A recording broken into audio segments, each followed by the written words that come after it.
62BW इस channel पर आपका स्वागत है। इस चैनल पर आपको सुनने के लिए मिलेगी रहस्यमय और भूतिया कहानी। अगर इसी तरह कहानी सुनना चाहते हैं तो हमारे चैनल को सब्सक्राइब कीजिए और वीडियो पसंद आए तो लाइक कीजिए। और शुरू करते हैं आज की कहानी। हेलो दोस्तों, मेरा नाम सुधीर है और मैं पश्चिम बंगाल का रहने वाला हूँ। मैं यहाँ पर किसी शहर या गांव में नहीं रहता, बल्कि जंगल में रहता हूँ। और जंगल में रहने का भी एक कारण है, मेरी जिंदगी की वो डरावनी कहानी जो हर रोज मेरी आंखों के सामने आज की तरह ही ताजा हो जाती है। मैं हर रोज सोने की कोशिश करता हूँ, लेकिन डर कर उठ जाता हूँ। आज मेरी उम्र 70 साल है, फिर भी मैं जंगल को छोड़कर जा नहीं पा रहा हूँ। मेरी मजबूरी। बहुत साल पहले जब मैं 22 साल का था, अपने गांव में माता पिता के साथ जिंदगी बिताया करता था। हर रोज सुबह अपने पिता के साथ खेतों में जाना, उनके साथ मेहनत करना रोजमर्रा का मेरे लिए काम था। मेरी माँ की सेहत थोड़ी खराब रहने लगी थी। एक बीमारी के कारण उनकी ये हालत हो गई थी। उसके बाद मेरी माँ कहने लगी थी कि हमें सुधीर की शादी कर देनी चाहिए। माँ का मानना था, अगर घर में बहू आ जाएगी तो घर को वो संभाल सकेगी। माँ की बात को मैं टाल नहीं सकता था। और फिर मुझे एक लड़की को देखने के लिए दूर के गांव में जाना था। जब हम उस गांव में पहुंचे, तब मुझे ये जानकारी मिली थी कि उस लड़की के माँ बाप नहीं हैं, उसके चाचा चाची उसे पाल रहे हैं। मुझे सामने वाली कुर्सी पर बिठाया गया था और उस लड़की को भी सामने बिठाया गया। बड़ा सा घूंघट उसने आगे की तरफ किया हुआ था। तभी मुझे उस लड़की का नाम सुनने को मिला था, मायावती। ये नाम मेरे कानों में गूंज पड़ा। माया यानी भ्रम। नाम भी उसकी तरह ही रहस्यमयी था। जितना मैं शर्मा रहा था, उतनी ही मायावती भी शर्मा रही थी। लेकिन उसके चाचा चाची बहुत ज्यादा घबराए हुए थे, जैसे कोई राज छिपा रहे हों। जब मेरी माँ ने उसका घूंघट ऊपर की तरफ किया, तो उन्होंने मेरी तरफ देखकर कहा, तुम सच में भाग्यशाली हो, इससे ज्यादा खूबसूरत लड़की मैंने कभी नहीं देखी। सारी बातें होने के बाद मुझे और मायावती को उस कमरे में अकेला छोड़ा गया। उसने घूंघट ऊपर कर लिया था। जब मैंने उसे देखा, मेरी आंखें खुली की खुली रह गईं। सच में ऐसी अलौकिक सुंदरता मैंने कभी नहीं देखी थी। मैंने उससे पहला सवाल पूछा, क्या आप इस शादी के लिए तैयार हैं? आपसे कोई जबरदस्ती तो नहीं की गई? मायावती ने सर नीचे की तरफ हिलाया और हल्की सी आवाज में कहा, मैं अभी तैयार नहीं थी। मुझे एक झटका सा लगा। घबराते हुए मैंने कहा, क्या तुम्हें कोई और लड़का पसंद है? सच बोलना, अगर तुम चाहती हो तो मैं शादी नहीं करूंगा। उसने कहा, नहीं नहीं, मुझे कोई और लड़का पसंद नहीं। लेकिन मेरा संसार इंसानों के संसार से थोड़ा अलग है। मुझे डर है कि मैं आपके नियमों में बंध नहीं पाऊंगी। उसकी बात अजीब थी, पर उसकी आंखों में एक सच्चाई थी। मैंने कहा, देखो, मैं तुम्हारे साथ अच्छे से रहूंगा, तुम्हें बिल्कुल परेशान नहीं करूंगा, और तुम अपनी जिंदगी जिस तरह से जीना चाहती हो, उसी तरह से जी पाओगी। तब उसने मुझसे एक वादा लिया। उसने कहा, तो वादा कीजिए कि आप मेरे सच को जानने की जिद नहीं करेंगे, जब तक मैं खुद उसे बताने के लिए तैयार ना हो जाऊं। विश्वास जिद से बड़ा होता है, और आप मुझे कभी भी मेरी मर्जी के बिना छूने की कोशिश नहीं करेंगे। मैंने उसको वादा कर दिया और फिर वो खुश हो गई। शादी हो गई। उस रात, सुहाग रात के समय, जब मैं कमरे में गया, मायावती घूंघट ओढ़े पलंग पर बैठी हुई थी। मैंने धीरे से उसका घूंघट ऊपर किया। तब मुझे मायावती ने आंखों में आंखें डालकर कहा था, आपको अपना वादा तो याद है ना? मैंने सिर हिला दिया। मैं उसके विश्वास को जीतना चाहता था, उसे समय देना चाहता था। कुछ दिनों बाद मैं अपने पिता के साथ खेतों में जाने लगा था। उस दोपहर माँ मौसी के पास गई हुई थी और माया घर में अकेली थी। मुझे उसकी चिंता हुई। मैंने अपने पिता से कहा, पिताजी, माया घर में अकेली होगी, बस घर जाकर आता हूँ। घर पहुंचने पर मैंने देखा कि दरवाजे पर बाहर से कुंडी लगी हुई है। मैं हैरान हो गया। मैं घबराकर दरवाजा पीटने ही वाला था कि अचानक मेरे सामने ही खट की आवाज के साथ कुंडी अपने आप खुल गई। मैंने धीरे से दरवाजा खोला तो देखा माया सामने ही खड़ी थी, जैसे मेरा ही इंतजार कर रही हो। अरे, आप आ गए? मैं तो रसोई में काम कर रही थी, उसने शांत भाव से कहा। मैं हक्का बक्का था। मैंने कहा, माया, दरवाजे पर तो बाहर से कुंडी लगी थी, वो अपने आप कैसे खुल गई? माया ने मेरी आंखों में देखकर कहा, आप शायद कुंडी लगाना भूल गए होंगे। मैं तो यहीं थी। वो रसोई में चली गई। मेरा दिल शक और डर से भर गया, लेकिन मैं कुछ कह नहीं पाया। उस रात मुझे नींद नहीं आ रही थी। दूसरी तरफ माया सोई हुई थी।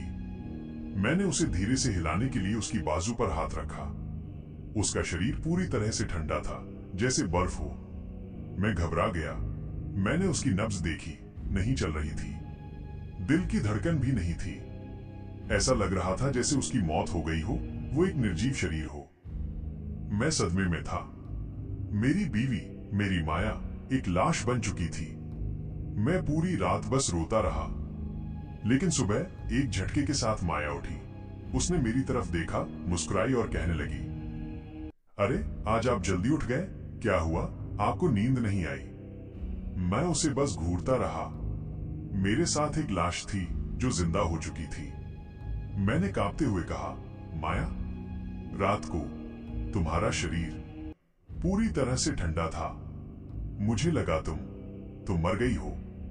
तब माया मुस्कुराई, लेकिन उसकी आंखों में एक घबराहट थी। उसने कहा, गहरी नींद में मेरा शरीर शांत हो जाता है, जैसे धरती सर्दियों में हो जाती है। आप चिंता ना करें, मुझे कुछ नहीं होगा। उस दिन खेत में मेरा मन काम में नहीं लगा। मेरा शक गहरा होता जा रहा था। मुझे लगा कि मेरी बीवी पर किसी भूत प्रेत का साया है। यही वो राज है जो वो मुझे बताना नहीं चाहती। अगले दिन मैं माया को लेकर पहाड़ों में रहने वाले एक सिद्ध बाबा के आश्रम में गया। मैंने बहाना बनाया कि हम घूमने जा रहे हैं। जब हम आश्रम पहुंचे, मैंने माया को एक पेड़ के नीचे रुकने को कहा और मैं बाबा के पास गया। मैंने उन्हें सब कुछ बता दिया।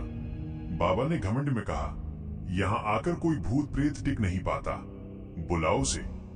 मैंने माया को इशारा किया। जैसे ही माया करीब आई, बाबा ने अपने हाथ में रखी पवित्र भस्म उसकी ओर बढ़ाई। माया डरी नहीं, वो शांत खड़ी रही। उसकी आंखें हल्की नीली चमक रही थीं। उसने कहा, बाबा जी, जो पवित्र है उसे और पवित्र करने की चेष्टा क्यों? बाबा ने उसकी बात अनसुनी की और जैसे ही भस्म को उसके माथे पर लगाने की कोशिश की, भस्म बाबा के हाथ में ही सिजल उठी और काली पड़ गई। बाबा दर्द से चिल्ला उठे और अपना हाथ पीछे खींच लिया। उनकी आंखों में अब घमंड नहीं, सिर्फ खौफ था। उन्होंने मुझे किनारे ले जाकर कांपती हुई आवाज में कहा, ये कोई भूत प्रेत नहीं है बेटा, ये कुछ और है। ये कोई दैवीय शक्ति है, यक्षलोक की माया है। तुम आग से खेल रहे हो। इसकी सच्चाई जानने की कोशिश मत करना, वरना तुम खुद जल जाओगे। बाबा की चेतावनी ने मुझे और डरा दिया। उस रात जब माया का शरीर फिर से ठंडा पड़ गया, मैं चुपके से घर से बाहर निकला। मैंने देखा, माया जैसी ही एक परछाई जंगल की ओर जा रही थी। आज मुझे सच जानना ही था। मैं उसके पीछे पीछे चलने लगा। वो जंगल के बीच में खड़ी थी। उसने सूखे पत्तों को हाथ में लिया तो वे मशाल की तरह जलने लगे, पर राख नहीं बन रहे थे। मैं डरते डरते पेड़ों के पीछे से निकलकर उसके सामने आ गया। उसने मेरी तरफ पीठ फेरे हुए ही कहा, तुम्हें सच जानना था ना? तुमने बाबा की चेतावनी भी नहीं सुनी। मैंने तुमसे सिर्फ विश्वास मांगा था, सुधीर। 1 साल, बस 1 साल का विश्वास। पर इंसान का शक उसके प्यार से हमेशा जीत जाता है। जब वो मुड़ी तो उसकी आंखें लाल थीं। उसकी खूबसूरती पर एक अलौकिक तेज था। उसने कहा, मैं एक यक्षिणी हूं। यक्ष और यक्षिणी अपनी दुनिया में जीते हैं, लेकिन कभी कभी इंसानी रूप में जन्म लेते हैं। मैं तुम्हारे साथ एक साधारण पत्नी की तरह पूरी जिंदगी बिताना चाहती थी। इसीलिए हर रात मैं यहाँ आकर अपनी साधना पूरी करती थी, ताकि 1 साल बाद मैं पूरी तरह से इंसानी रूप में ढल जाऊं और हमेशा के लिए तुम्हारी बन जाऊं। हमारा यही नियम है, लेकिन ये नियम बताने की इजाजत नहीं है। अगर हमारा राज खुल जाए तो हमें ये दुनिया छोड़नी पड़ती है। तुम्हारी गलती अब हम दोनों को अलग कर देगी। मेरा इंतजार मत करना। अब इस दुनिया में मैं दोबारा कभी नहीं आ सकती। ये कहते ही वो एक तेज लाल रोशनी में बदली और सामने से गायब हो गई। उस जंगल में वो लाल रोशनी भी गायब हो गई। वो चमकते हुए पत्ते भी बुझ गए। मैंने आवाज लगाई, उसे बुलाने की कोशिश की, लेकिन वो मुझे बिल्कुल नहीं दिखी।